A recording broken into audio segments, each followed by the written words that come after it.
ఆంధ్రప్రదేశ్ రాజకీయాలలో బీజేపీ కీలక పాత్ర వహించడంలో తనదైన ముద్ర వేసి అత్యధిక మెజార్టీతో రాజమండ్రి పార్లమెంటులో విజయం సాధించారు. ఈ సందర్భంగా పార్లమెంటు పరిధిలో ఉన్న ముఖ్య నాయకులు మరియు మండల అధ్యక్షులతో సమావేశమై పార్టీ క్యాడర్ కి ధన్యవాదాలు తెలిపారు.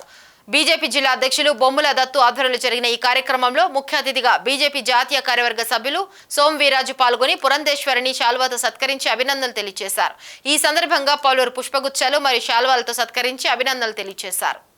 ఈ కార్యక్రమంలో రాష్ట్ర ఉపాధ్యక్షులు రేలంగి శ్రీదేవి, కోడూరు లక్ష్మీనారాయణ, రొంగల గోపి శ్రీనివాస్, పరిమి రాధాకృష్ణ, కృష్ణ భగవాన్, నర్సిపల్లి హారిక తదితరులు పాల్గొన్నారు.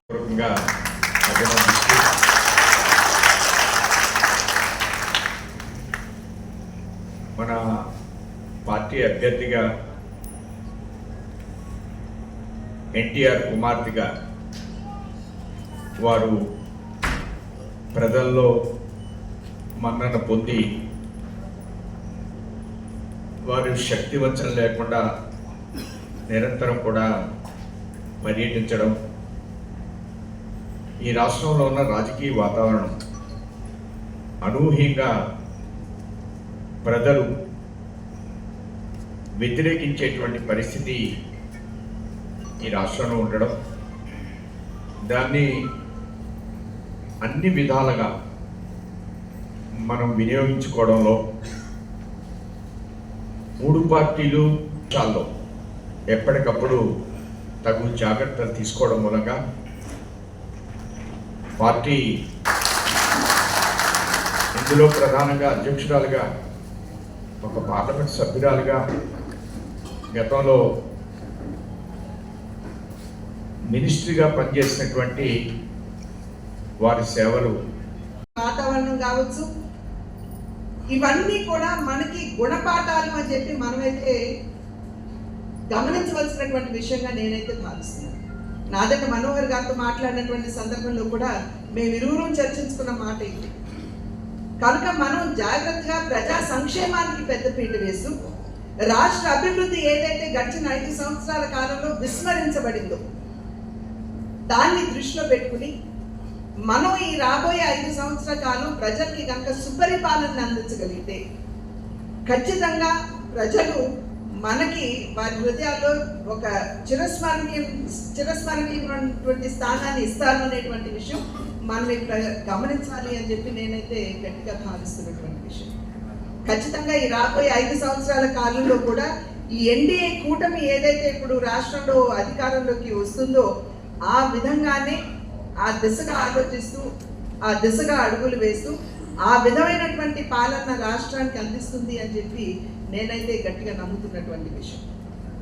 అదేవిధంగా చాలామంది అంటూ ఉంటారు, గడిచిన ప్రభుత్వం ఏదైతే ఉందో మరి కక్షపూరితంగా వెళ్ళినటువంటి సందర్భంలో మనం కూడా ఆ రకంగా వెళ్ళాలా అని. కక్షపూరితంగా మనం వెళ్ళనవసరం లేదు. ఏ విధంగా వెంటాడి విసిగించి వేసారి మన నాయకులు వారు ఏ విధంగా ఇబ్బంది పెట్టారో గడిచిన 5 సంవత్సరాల కాలంలో, ఏ విధంగా కారణం లేకుండా కూడా చంద్రబాబు నాయుడు గారిని అరెస్ట్ చేశారు. ఆ రకమైనటువంటి విద్వేషపూరితంగా మనం ముందుకు వెళ్ళవలసినటువంటి, కక్షపూరితంగా ముందుకు వెళ్ళవలసినటువంటి అవసరం లేదు. కానీ ఏవైతే రాష్ట్రంలో అవినీతి జరిగిందో ఖచ్చితంగా దాని మీద లీగల్గా దాని మీద ఒక విచారణ అనేది తప్పవలసినటువంటి అవసరం ఉంది. ఎందుకంటే ప్రకృతి సంపద దోచుకోవటం జరిగింది, ప్రజా సంపదని దోచుకోవటం జరిగింది, కేంద్రం నుండి వచ్చినటువంటి వనరుల్ని పక్కదోవ పట్టించడం జరిగింది. వీటన్నిటి మీద కూడా ఒక సమగ్రమైనటువంటి విచారణ, మళ్ళీ నేను నొక్కి వక్కాణిస్తున్నాను, ఇది వ్యక్తిగతంగా కాదు కానీ లీగల్గా ఏ రకంగా ముందుకు వెళ్ళాలి అనేటువంటి విషయం మీద ఖచ్చితంగా నాయకులు అంటే ప్రభుత్వం దృష్టి పెట్టవలసినటువంటి అవసరం ఉన్నది అని చెప్పి నేను భావిస్తున్నాను. ఎందుకంటే ఇవాళ రాష్ట్రంపై ఉన్నటువంటి అప్పు భారం, రేపు ప్రజలకి సంక్షేమాన్ని అందించాలి అనేటువంటి మంచి ఆలోచన నాయకులకి పరిపాలకులకి ఉన్న రాష్ట్రం ఉన్నటువంటి ఆర్థిక పరిస్థితి,